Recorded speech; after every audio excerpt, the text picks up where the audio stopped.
मित्रांनो नमस्कार, स्वागत आहे तुमचं जिजाऊ स्पर्धा परीक्षा अकॅडमी या यूट्यूब चॅनलवर। मित्रांनो एक मोठा अपडेट 23 जानेवारी 2021 1:43 म्हणजे आजचा दिवस आणि यामध्ये नेमकं काय सांगितलेलं आहे तर मित्रांनो तुम्हाला जर डॉक्टर व्हायचं असेल 12वी नंतर आपण MBBS BDS म्हणजे डेंटिस्ट दातांचे डॉक्टर आणि त्यानंतर आयुर्वेदिक म्हणजे BMS आणि होमिओपॅथी तर हे जे डॉक्टरचे जे कोर्स आहेत तर त्यासाठी जी नीटची एग्जाम घेतली जाते तर ती नीटची एग्जाम 2 वेळेस होण्याची शक्यता आहे। म्हणजे वर्षातून 2 वेळेस नीटची एग्जाम होऊ शकते आणि सोबतच JEE जे आहे तर त्याचं सुद्धा अपडेट या ठिकाणी देण्यात आलेलं आहे। बरं आता हे जे नीटचे फॉर्म वगैरे भरले जातात तर त्याबद्दल अजून थोडक्यात माहिती घेऊया आपण। बघा आपण काय करूया तर सुरुवातीला आपल्या मोबाईलमध्ये गुगलवर यायचं मित्रांनो, मोबाईलमध्ये आपल्याला गुगलवर यायचं आहे।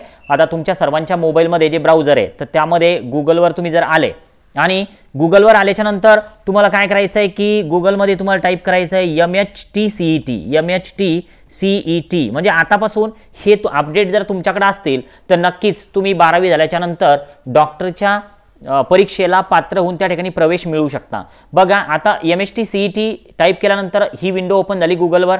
आता हे 1 नंबरचं जे दिसतंय तुम्हाला आणि नंतर बघा हे B फार्मसी, त्यानंतर आहे नीट UG। आता हे सगळं तुम्हाला दिसतं, यामध्ये 1 नंबरचं जे ऑप्शन दिसते तुम्हाला तर यावर क्लिक करायचं। म्हणजे यावर्षी ज्या मुलांनी नीटची एग्जाम दिलेली आहे आणि नीटची एग्जाम दिल्याच्या नंतर आता नीटची एग्जाम कशासाठी असते तर MBBS BDS BMS BHMS BUMS हे जे डॉक्टर लोक असतात तर या कोर्सला ॲडमिशन घेण्यासाठी नीटची एग्जाम असते हे तुम्हाला माहिती आहे। पण आता यामध्ये ही जी साईट आहे तर या साईटमध्ये बाकीच्या अगोदर म्हणजे यावर्षी ज्या मुलांनी ती परीक्षा दिलेली आहे आणि त्यांनी रजिस्ट्रेशन केलेलं आहे त्या डॉक्टरच्या कोर्सला ॲडमिशन मिळण्यासाठी तर त्यांच्यासाठी जी लिस्ट बघायला लागते तर बघा या ठिकाणी या कोपऱ्यामध्ये म्हणजेच कोणत्या तर उजव्या कोपऱ्यामध्ये बघा व्हिजिट CET सेल होम च्या खाली तुम्हाला स्क्रोल करायचं आहे आणि सगळ्यात शेवटी अंडर ग्रॅज्युएट कोर्सेस आता यावर नीट UG असं न्यू दिसते तुम्हाला त्यावर क्लिक करायचं आहे आणि वर्षातून 2 वेळेस परीक्षा होण्याची शक्यता आहे येणाऱ्या काळामध्ये।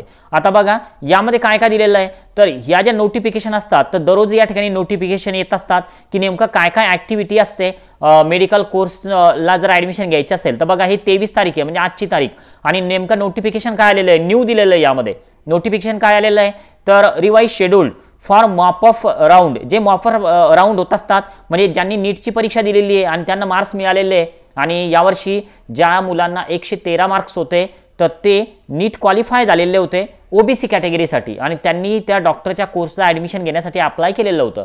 पण ज्यांना कमी मार्क्स होते तर ते डिस्क्वालिफाईड स्टुडंट होते। पण परत एक बदल झाला की 87 मार्कावर आलं परत ते म्हणजे जो क्वालिफाईंग क्रायटेरिया आहे तर थोडा कमी होते। म्हणजे तुमच्यासाठी सुद्धा एक सुवर्ण संधी आहे। तुम्ही जर यावर्षी 11वीला 12वीला 10वीला जरी असाल तर ही माहिती तुमच्याकडे असली पाहिजे। बघा हे सगळे अपडेट या वेबसाईटवर आपल्याला मिळतात आणि जर तुम्हाला डॉक्टर होण्याची इच्छा असेल तर नक्कीच ही वेबसाईट तुमच्या मोबाईलमध्ये तुम्ही एखाद्या वेळेस सर्च करून पहा जेणेकरून तुम्हाला सगळं हे नॉलेज येईल। आणि तसे आपण आता दररोज किमान आठवड्यातून 2-3 किंवा दररोज हा व्हिडिओ बनवणार की जेणेकरून तुम्हाला लेटेस्ट अपडेट या कोर्सबद्दल मी देणार आहे।